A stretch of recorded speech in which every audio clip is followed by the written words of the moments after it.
अंधेरे में जिनालय नहीं जाना।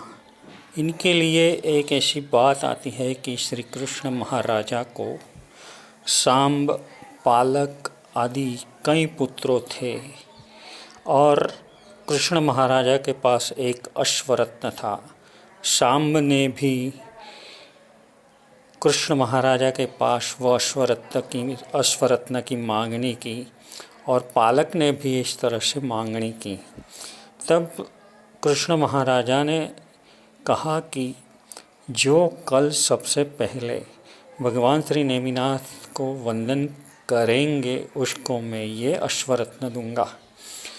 तो सुबह होते पहले अंधेरे में जो पालक था वो जाकर के भगवान श्री नेमिनाथ भगवान को वंदन करके आ गए और सांब ने अपने घर पर महल पर रहकर भाव से भगवान को नज़र के सामने उपस्थित करके वंदना किया।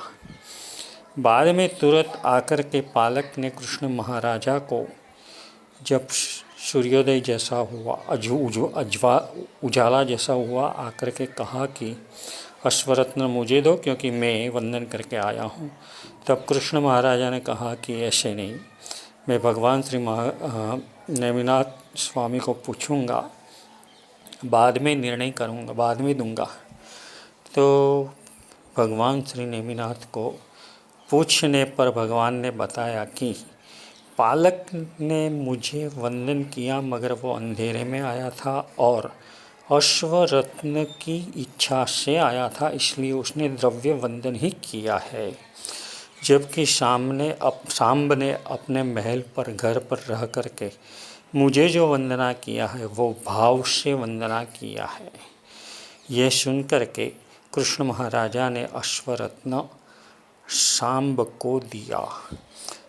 इनसे नक्की होता है कि रात के अंधेरे में हम देरासर नहीं जा सकते, देरासर खोल भी नहीं सकते और खोलना करना, देरासर में प्रक्षाल करना, ये सब भगवान की आज्ञा के विरुद्ध है। अगर कोई ऐसी आज्ञा विरुद्ध का काम करते हैं उसे तुरंत ही रुक जाना चाहिए, नहीं तो वो उनकी पूजा उसको भयानक पाप बंध का कारण बनेगी।